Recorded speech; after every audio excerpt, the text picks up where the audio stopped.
talking about the parami of truthfulness. A couple of days ago, Jay talked about the truthfulness of speech and honesty.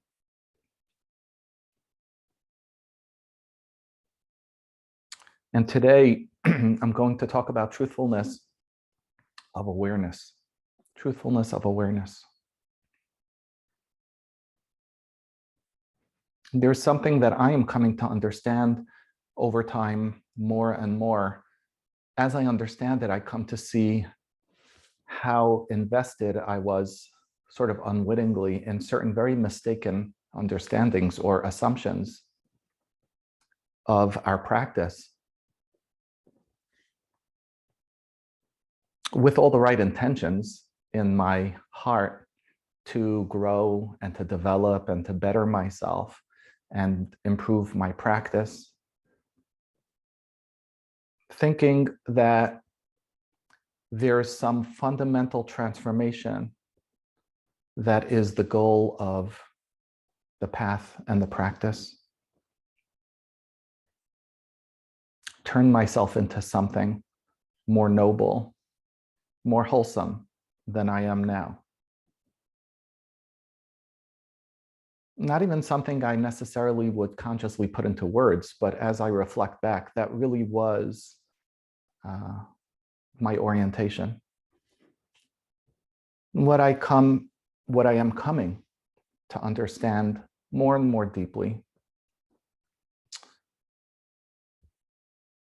is that we're going to be affected as human beings. We're going to always be affected as human beings with some interplay of our inherent personality, along with the winds that blow in our environment and our circumstances, and along with our conditioning. We will be affected. I will be affected. And that's not where the growth and the path and the practice is. It's not about changing that. But what happens when I'm affected? Where and when does fear and irritability and desire, guilt, and judgment, a mix of experiences in my body, in my emotional states, and in my thoughts, all jumping up and in reaction to what was affecting me? When my mind believes, even without me knowing it, but this is what's happening in the moment, that I do need to have that because then I'm going to be happy. Or I need to get rid of that because then I won't be miserable. I won't suffer. This will make me satisfied. This will ruin me. All these sort of very black and white, concretized thoughts that are passing like this in my mind. And when we talk about ignorance, that's ignorance. That's our ignorance. So the practice is in becoming deeply familiar and in becoming deeply intimate with what affects me and with how I react to what affects me. And this is the practice of truthfulness with our awareness. I have a presentation later today that I've been preparing for. And I wrote up my words. I have literally 3 minutes to speak. I'm being given 3 minutes. I was told they'll cut me off after 3 minutes. Boom. That doesn't happen here on the Daily Sit. We can go on. It's a luxury I don't get to have later today. So I have to cram all this important information that I think it's crucial to be able to say within 3 minutes. And I wrote it all up. I don't want to leave anything to chance. I write it all up. It takes quite some time. And I share it with my partner in this process and in this project. And I'm realizing I sleep on it, come back to it the next day, and I realize there's no way in hell this is getting said in 3 minutes. It's just too much.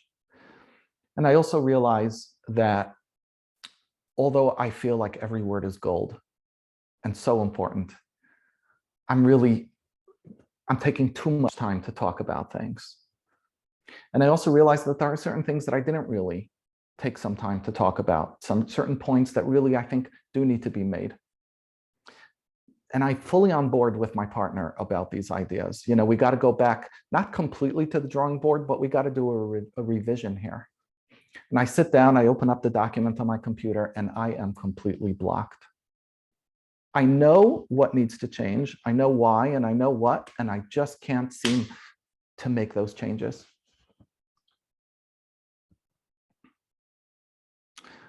And then I became curious about this. What is this about for me? Well, it's simple. You know, I put real effort into writing these words. And I know that it's worth saving this document for future reference, for other needs that we may have. But to press the delete button now and to revise, there's this resistance in me around this. Because I invested and I turned this into something. It's a thing now that I've created, all of this in my mind. And it won't serve me if I stay stubborn about it. It won't serve my purpose. But that's the felt experience. That's the reactivity that's arising as a result of the efforts that I put in, the investment that I made into this process. And I don't think that in the future, in a similar experience, I won't be similarly affected. I think I will be. It makes perfect sense to me. But I'm appreciative of the ability to see this and understand this for what it is, and really for what it isn't, right? It isn't a thing. It's just efforts that I made and the reactions and the experiences that I'm having as a result of that. There's this story that's said over in certain Jewish circles. I doubt the story ever actually happened, but I guess it could have. So in pre-war Europe, there were these, they're called yeshivot, these Talmudical institutions. We have them today as well. But in pre-war Europe, there were several movements about how to develop one's character. There were several different philosophical approaches around this.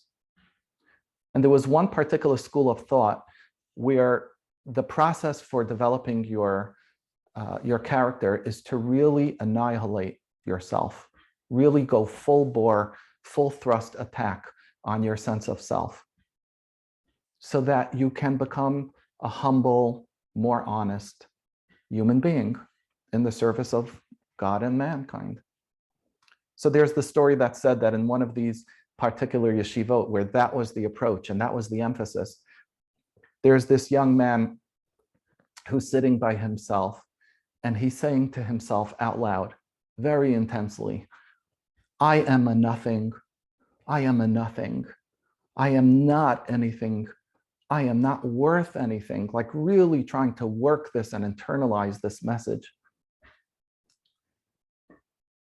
And then another young man in the academy walks by, and he sees that this guy is involved in some sort of intense process. He comes closer and he overhears him saying this to himself. He just gets worked up about it. He goes over to him and he says, who do you think you are to think that you're a nothing? That's his reaction. Because we can even take the process of becoming a nothing and turn that into a something. We can take anything and everything and turn it into a thing, right? Now, the tricky part is that there is relative truth, and then there's what's absolute or ultimate truth. So when we see our relative truth, it's not about telling ourselves this isn't true. It's just not as true as we're making it in the real true sense of truth, right?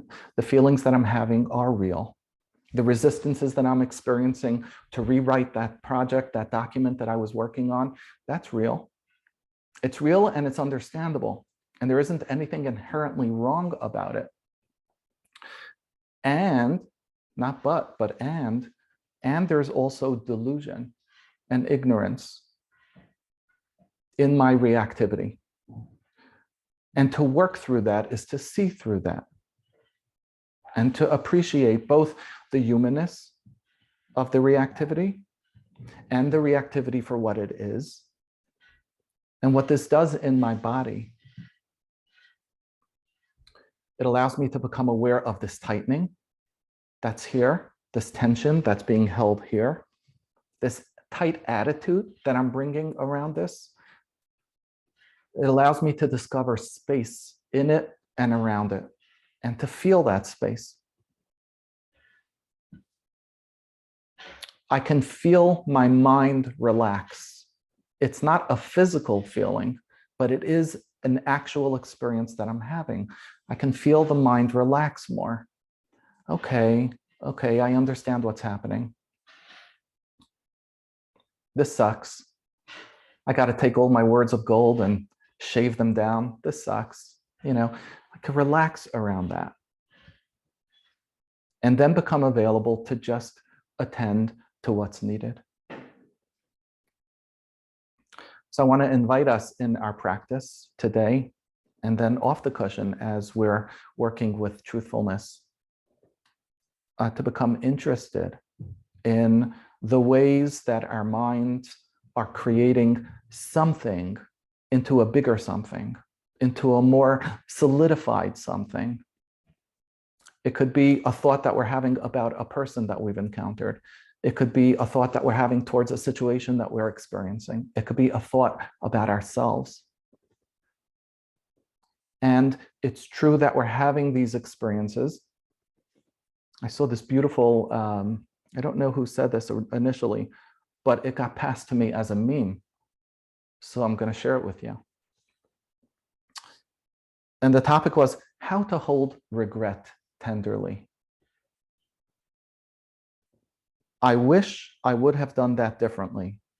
And at the time, I couldn't. I wish I would have done that differently. And at the time, I couldn't. To me, that's like a really beautiful example of seeing both the relative and the absolute truth in our experience. So I invite us to play with this and to discover through eyes of understanding and caring what we get affected by, that we get affected. Yeah. Okay, thank you. Thank you for your kind attention. So let's take some time now to attend to the body and prepare for sitting together. Taking a moment to check in with what would feel supportive, provide us with a sense of opening and releasing, a little bit of gentle stretching.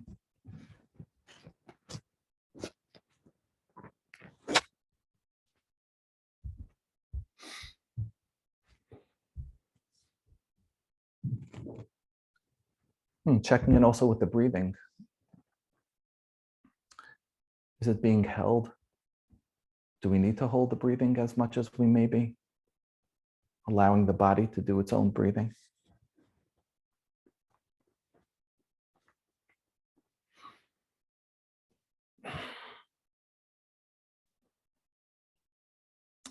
Taking time to settle, to arrive.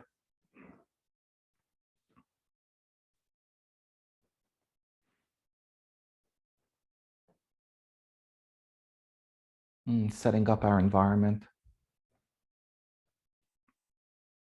outside of us and also the environment of the body. What's it like inside?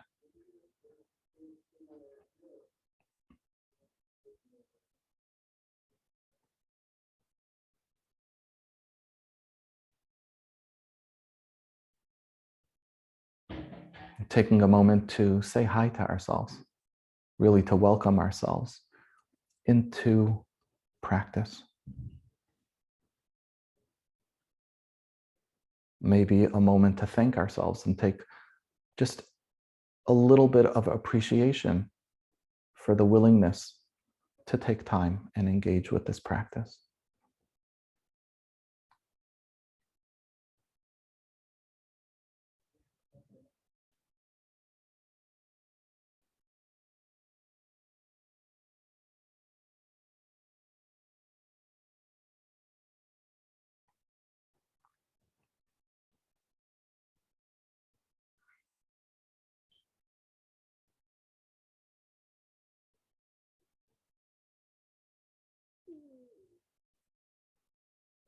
Seeing what it's like to be aware of the felt sense of breathing,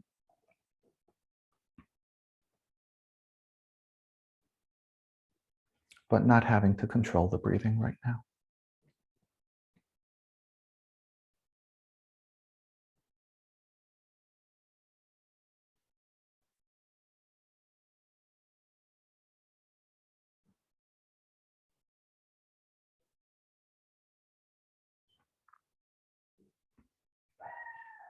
Seeing what it's like to listen and to hear without controlling for the listening, just receptively hearing.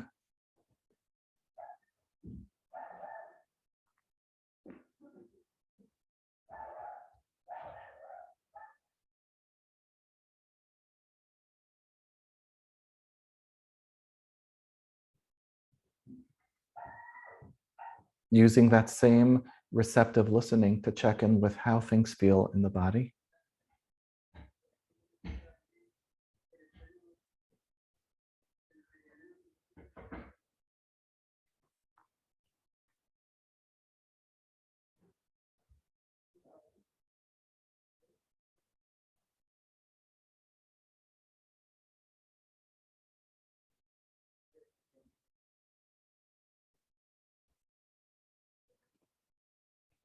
For any one of so many potential causes and conditions, we come into this practice right now, right here, being affected. Whether it's what's going on in our lives, whether it's just what was happening shortly before we came together to practice. Maybe it's something in some way connected to what we ate or how we slept.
Seeing the thinking mind for what it is.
Perhaps we can notice, what does noticing feel like right now?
Seeing into the reactivity for what we experience,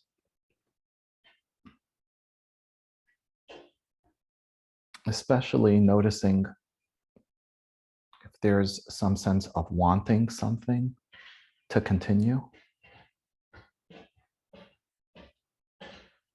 or not wanting something to continue, some resistance.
when thinking takes over.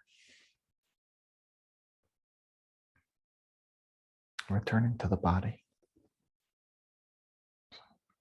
What's it feeling like right here, right now?